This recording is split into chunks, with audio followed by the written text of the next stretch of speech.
Nous avons voulu comprendre pourquoi le prix de la vanille est en hausse constante. Est-elle en passe de devenir un produit de luxe?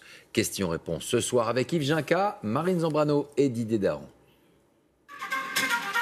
Depuis 4 siècles, c'est le trésor des pâtissiers. Glace, crème, yaourt, gâteau. De l'artisan à l'industriel, tout le monde l'utilise. La vanille est même le premier arôme consommé au monde. C'est aussi l'un des plus coûteux. En 2 ans, son prix a été multiplié par 10. Pourquoi un tel engouement? La vanille est-elle un produit de luxe?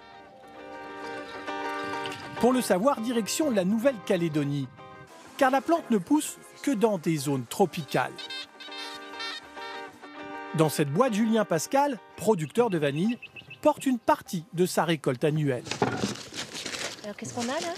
Alors ça, c'est les gousses de la récolte précédente qui sont toujours en cours d'affinage. Là, ça sent très bon. Ah oui, là, ça sent très bon. Pour les connaisseurs, c'est l'une des meilleures au monde. Ce sont des gousses qui sont prêtes à être commercialisées. Elles ont 12 à 14 mois d'affinage. Là, on a des 20-22 cm qui sont à 490 € le kilo, des par plantation, et des 18-20 cm qui sont à 450 €. Si la vanille est si chère, c'est parce qu'il faut une patience infinie pour la faire pousser et l'amener à maturation.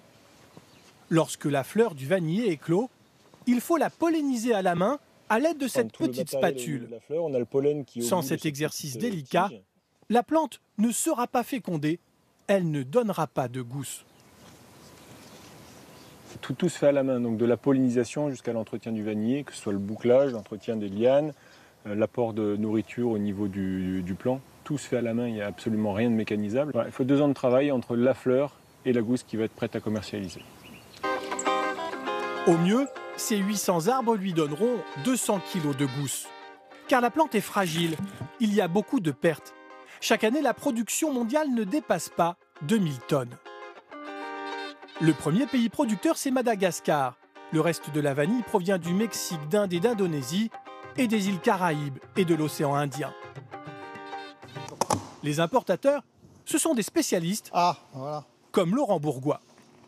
Oui, s'il vous plaît. Dans cette caisse, 5 000 € de marchandises. Celle-ci vient de Tahiti. Ça sent fort. Elles sont belles, là. Là, vous êtes dans le très haut de gamme de la gousse de vanille. Elles sont, parce qu'elles sont très souples, parce qu'elles sont très grasses. Regardez, vous le faites un nœud, elles cassent pas, et ainsi de suite. Un chef, avec ça, il vous fait un dessert dont vous ne remettrez pas. Avec 135 tonnes importées, sa société pèse 7% du marché mondial. Les meilleures gousses sont vendues directement aux pâtissiers, aux restaurateurs et dans les épiceries fines. Le reste est transformé en arôme naturel de vanille. Pour obtenir un extrait pur, les gousses sont broyées, tamisées, puis elles macèrent dans un mélange secret. À l'arrivée, ce concentré sous forme liquide, une cuillère à soupe, suffit pour aromatiser 1 litre de crème, une production demandée partout dans le monde. Aujourd'hui, la Chine commence à consommer de la vanille naturelle. Ils sont 1,3 milliard d'habitants. Ils se penchent sur la vanille, ils demandent des produits, ils sont formés, ils voyagent, ils veulent consommer des produits de qualité. Ce concentré pur de vanille est vendu aux alentours de 1 000 € le kilo. Beaucoup trop cher pour l'industrie agroalimentaire. Dans les grandes surfaces, l'immense majorité des yaourts, des crèmes dessert au goût vanille ne contiennent qu'une saveur artificielle.